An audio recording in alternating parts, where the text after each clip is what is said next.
Septième. Donc pour cette première vidéo, je vais vous expliquer le but de notre chaîne. Donc sur notre chaîne, je ferai des vidéos commentées, des fiches de maintenance vidéo commentées exactement. Donc si vous connaissez déjà notre page Facebook, vous avez pu voir qu'on maintient plusieurs espèces différentes. Du Pogona, du gecko léopard, du Phelsuma grandis, du Python Regius, etc. etc. Donc ce que je pensais faire pour cette chaîne, j'essaierai, si ça ne va pas, je ferai autre chose, c'était réaliser donc des fiches de maintenance commentées. Par exemple, le Python Regius, donc une vidéo spéciale Python Regius, une vidéo spéciale Pogona, etc. etc. Donc pour la première vidéo, par exemple, ça pourrait être le Python Regius. Je m'aiderai de ce genre de livre pour vous donner le maximum d'informations sur l'hygrométrie, les températures, l'habitat, donc RAC ou terrarium, la reproduction, etc. Sachant que je n'ai pas fait de reproduction, je me tiendrai à la base de livres pour ce que je sais, ou d'autres éleveurs qui pourront peut-être m'aider pour réaliser l'écrit de la prochaine vidéo. Donc voilà, donc là pour la suite de cette vidéo, je vais vous filmer un peu mes animaux. Vous les présenter un peu, leur âge, etc., etc., la taille de leur terrarium. J'ai mes pitons Regius qui sont principalement en rack pour l'instant. J'avais mon Regius Cinnamon qui était en terrarium, mais vu que je suis en train de le refaire, je l'ai mis en rack. Les petits sont, donc les juvéniles sont dans des petites boîtes plastiques en rack, etc. Les geckos que j'ai ici, pareil, ils sont en rack pour l'instant parce que il y avait un souci de maintenance chez Laura. Donc du coup je les ai pris ici et vu que j'ai pas de place pour mettre de terrarium, ils sont dans des boîtes plastiques sous thermostat. Donc nous voilà pour la suite de la vidéo. Donc ici voici le terrarium de mes Phelsus. Donc mes Phelsuma grandis, gecko vert de Madagascar. Donc une espèce diurne, arboricole, qui a besoin de 80% d'humidité et entre 26 et 30 degrés. Au-delà, ça devient un peu dangereux pour eux. Donc l'inconvénient avec les terrariums en verre, c'est ça, c'est les traces. Les traces qu'ils font, donc nettoyage tous les 3 jours obligatoire. Donc là ça fait 4 jours que j'ai pas nettoyé et vous voyez le résultat. Donc voilà, ici c'est la femelle comme je viens de vous la montrer. La petite femelle. Et le mâle est caché derrière les feuilles. Donc je vais essayer de vous le montrer. Donc voilà le mâle. Voilà. Donc un terrarium pas très grand mais suffisant. De 1 mètre de hauteur par 50 par 50. Comme substrat, c'est de la tourbe.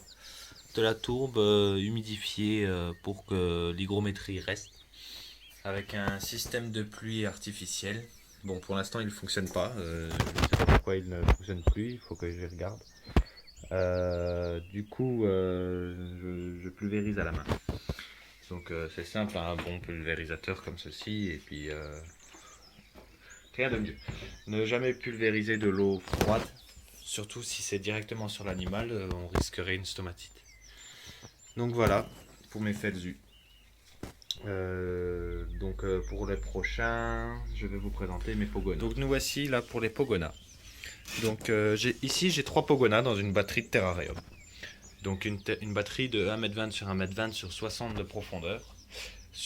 Pour chacun 40 de hauteur je pense. Oui, donc ça doit être ça. Donc là pour ce Pogona là, qui est en mue. Donc voilà. Qui est en mue. C'est mon tout premier Pogona, il a 5 ans, c'est celui qui m'a fait découvrir la passion pour les reptiles. Voilà, un petit Pogona, donc de 5 ans, qui est pour moi tout sauf un classique. Donc je l'appellerai classique coloré. Oh, il a eu peur. Donc on va le laisser tranquille. Donc comme substrat, j'utilise de la pouzzolane, donc la roche volcanique. Pourquoi ce choix? Donc c'est un substrat qui représente à peu de choses près les déserts rocailleux d'Australie et pour le fait qu'ils ne collent pas à leur langue quand ils mangent. De toute façon, tous mes Pogonas sont nourris aux proies décongelées, des sauterelles décongelées, justement pour éviter qu'ils risquent d'ingérer donc de la poussière ou quoi. Donc tout est donné à la pince. Voilà. Donc une batterie de terrarium de 1,20 m sur 1,20 m, donc 1,20 m de hauteur comptant les trois, sur 1,20 m de largeur, sur 60 de profondeur. Ça leur suffit amplement, ils ont assez de place, ils sont tout seuls dans les terrariums. De toute façon, à part mes felsus, tous mes animaux sont toujours tout seuls dans leur terrarium. Donc ici, pour la petite histoire, c'est un pogona que j'ai récupéré. Donc j'avais acheté 25 € avec le terrarium. Pareil, pour moi, c'est tout sauf un classique. Je pense même qu'il y a du laserback, vu la différence d'écailles comparée à celui du dessus. On voit ici aussi ses dessins. Donc il est un peu con, hein. À mon avis, jamais manipulé. Il est un peu peureux. Bon, voilà, ça va, il veut me faire passer pour un menteur. Voilà, il veut me faire passer pour un menteur. Donc pareil, substrat pouzzolane et les mêmes dimensions qu'en haut, niveau terrarium. Donc voilà, les lampes UV ici, la lampe chauffante là-bas, deux points bien distincts, chaud et froid. Donc celui-là, il n'est pas encore tout à fait décoré, celui-là, il y a un petit peu. Du fait que j'ai dû faire le terrarium de l'iguane derrière, j'ai pas eu encore assez pour décorer les terrariums des pogonas. Donc celui-là, il y a un peu plus de décoration, quelques pierres, etc. Donc ici, pour information, c'est une petite que j'ai récupérée, enfin que j'ai achetée, une dizaine d'euros. Pourquoi elle? Parce que j'ai craqué sur le fait qu'il lui manquait un bout de queue. Pourquoi je ne sais pas, mais je la trouvais super belle, même au niveau des coloris. Donc, comme on peut voir ici, elle a un super beau pattern.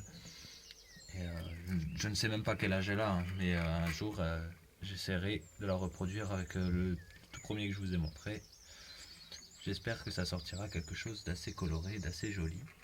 Des animaux qui ne seront pas vendus, mais donnés à quelqu'un de passionné. Parce que je ne suis pas trop pour la vente entre particuliers, même si bon, j'achète, c'est vrai, j'ai pas trop le choix d'acheter quand je veux quelque chose.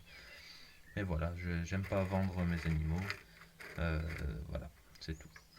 Donc sûrement que sur la ponte, je garderai seulement quelques œufs. Au lieu d'une dizaine, j'en garderai 3 ou 4. Et les autres, je donnerai, ou peut-être même que je les garderai. Donc voilà, aussi pareil, de la pouzzolane comme substrat. Donc voilà, pour la suite de la vidéo, je vais vous présenter ma Morelia Spilota McDowelly, donc qui est juste à côté. Donc voilà. Donc je n'ouvre pas le terrarium, je vais pas la déranger. Elle a mangé il y a quelques jours, donc on va la laisser tranquille. Donc je l'ai acheté il n'y a pas longtemps, il n'y a même pas un mois, peut-être à peu près un mois. Elle fait, je n'ai pas eu le temps de la peser ni de la mesurer, elle doit faire normalement 2,40 m pour 8 kg. Donc une belle femelle déjà reproductrice qui a 5 ans apparemment. Donc je l'ai récupérée avec quelques acariens, je l'ai traitée au taurus et à l'huile de Nîmes. Et je ne vois plus rien sur le substrat pour l'instant. Voilà, donc pour la suite, comme je pense l'avoir dit juste avant, je possède donc les Python Régis qui sont en rack pour l'instant. Donc ici j'ai un Python Régis Cinnamon de 1 an et quelques, 889 grammes si je ne me trompe pas. De toute façon j'ai les fiches ici, donc c'est ça, 889 grammes. Qui était en terrarium parce que je trouve que les racks pour des serpents adultes, surtout que mes racks sont trop petits pour adultes, ne sont pas adaptés. Donc je cherche mon gel hydroalcoolique. Où est-ce que je l'ai mis? Voilà. Donc gel hydroalcoolique avant pour se désinfecter les mains. Donc voilà. On se désinfecte toujours bien les mains avant de manipuler le serpent. Je l'avais fait aussi pour les pogonas, et vu que j'ai touché les pogonas avant, je me désinfecte bien les mains pour être sûr de ne pas transmettre de bactéries. Donc ici, un python Régis cinnamon. Donc, il est un peu caractériel. Python Régis cinnamon. Donc, je ne sais pas si vous voyez bien. 66% hétéropiébal. Donc qui est déjà prêt à la reproduction, mais ce sera pour l'année prochaine. Car sa femelle n'est pas prête. Donc voilà, comme je l'ai dit, il fait 889 grammes. La taille, je ne sais pas trop encore. Ici, j'ai un classique donc, qui a tout juste un an ce mois-ci. Donc un python classique qui approche près de la face de mue, je pense, vu la texture. Oh oui, vu le ventre un peu rosé, il approche de sa période de mue. Donc on va pas le déranger trop longtemps. Donc un classique qui est censé être hétéro-caramel. Pour l'histoire, j'avais acheté le couple. Mais il s'est avéré qu'en les faisant au moment du sexage de mes pitons, il s'est avéré que ce soit de mâles. Donc voilà, donc j'obtiendrai rien avec ces deux pitons là. Donc en dessous son frère qui a mué le 19. Donc son frère qui fait 335 grammes il me semble et l'autre 438. Donc voilà, mes beaux petits pitons classiques. Je trouve que c'est bête d'avoir des mutations, d'avoir du python Régis sans avoir de classique. Donc voilà, je vais prendre le téléphone. Voilà. Donc ici j'ai une petite pastel, donc celle de Laura, c'est sa petite pastel. Petite Régis pastel.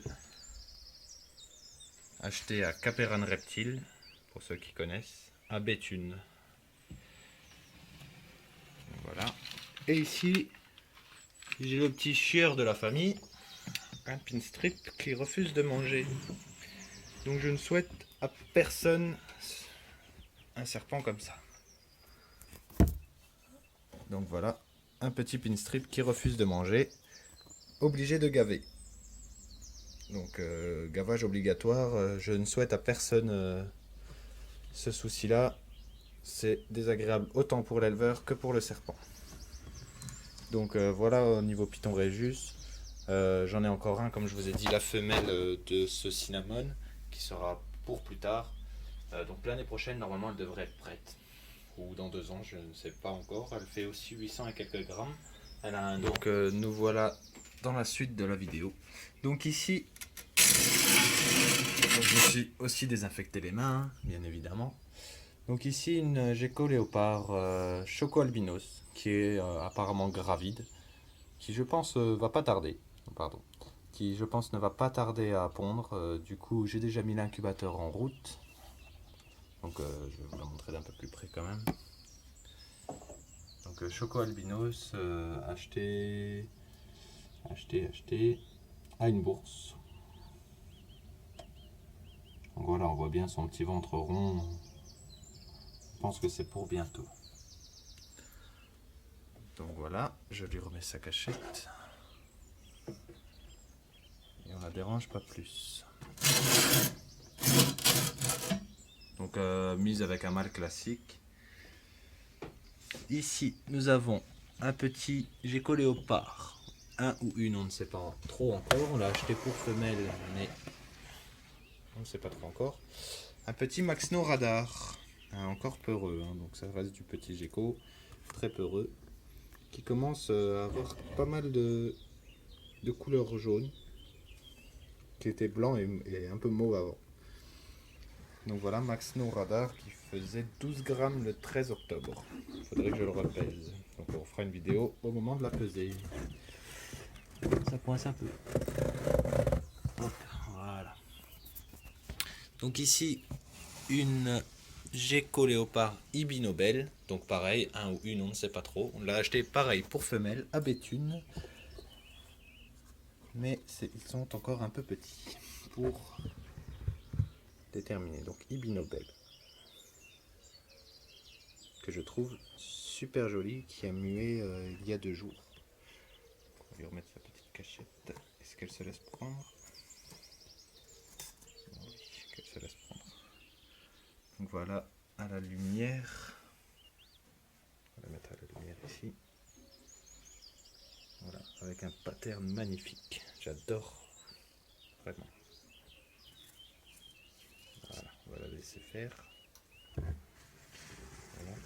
Et ici, donc, une petite gecko léopard dont je vous ai parlé, je pense, pendant la présentation de la vidéo, qui est malade. Donc, je l'ai vermifugée il n'y a pas longtemps. Donc, comme on voit, elle est malade. Parasites intestinaux. Je pense que c'est arrivé après sa première ponte. On ne s'y attendait pas, hein. On n'avait pas vu qu'elle allait devenir gravide. Et je pense qu'elle était un peu trop maigre. Donc là, je repasse sur du Python Régus que j'ai oublié de vous présenter juste avant. Donc mon petit Spider. Voilà. Mon Python Régus Spider, que je trouve magnifique. Contrairement au Pinstrip, je pensais que c'était lui qui me donnerait des difficultés au niveau nourrissage, maintien, etc. Dû au wobble, mais même pas. C'est le Pinstrip qui fait un peu à sa tête. Qu'il en fait un peu qu'à sa tête. En fait, le souci de mon Pinstrip, c'est qu'il ne mange que du blanchon de souris blanche vivant. Le souci, c'est que ici, par chez moi, je n'en trouve pas. Il faut que je fasse 60 km pour en avoir.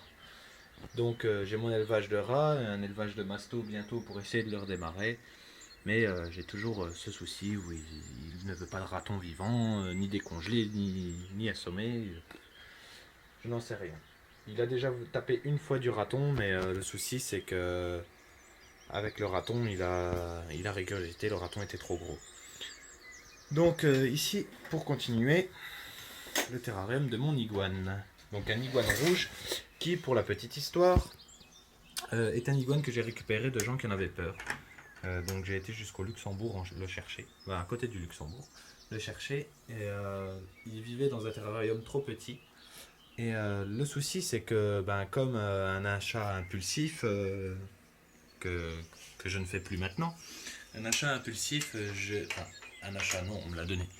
Donc une acquisition impulsive, je l'ai ramené et je n'avais pas de terrarium. Donc je l'ai placé en attendant dans un refuge où il n'était pas très très bien nourri. Et donc un terrarium un peu trop petit. Donc le temps que je lui fasse un bon terrarium, je l'ai laissé là-bas. Donc j'ai mis un peu de temps à l'apprivoiser, comme vous voyez.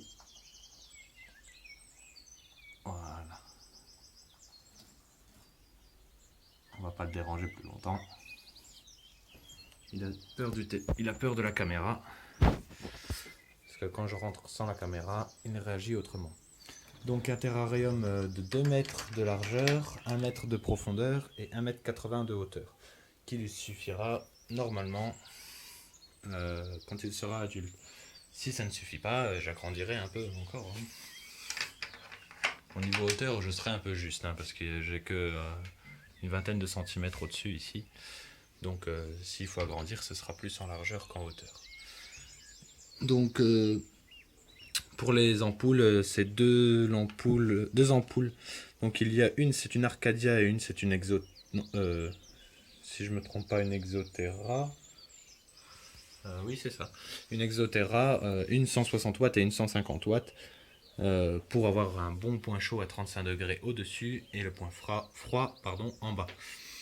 Donc une grosse aération ici et 2 grosses ici. Plus pas. Donc vernis, ici une vitre condamnée pour qu'il ne puisse pas l'ouvrir. Et ici une vitre que je peux ouvrir. Voilà, que je peux ouvrir. Bon, c'est un peu sale, il a fait caca tout à l'heure. Donc que je peux ouvrir ici pour aller changer les gamelles. Donc voilà, pareil, je n'ai pas encore acheté de brumisateur pour l'hygrométrie, donc je pulvérise à la main. Donc voilà. On passe ensuite sur le terrarium de mon Léocéphalus personnatus. Donc là, je ne pourrais pas vous le montrer vu que c'est une espèce fouisseur. Je ne sais vraiment pas où il se cache. J'ai déjà cherché plusieurs fois où il se cachait, mais je pense que c'est quelque part là-bas. Donc une espèce désertique qui aime grimper.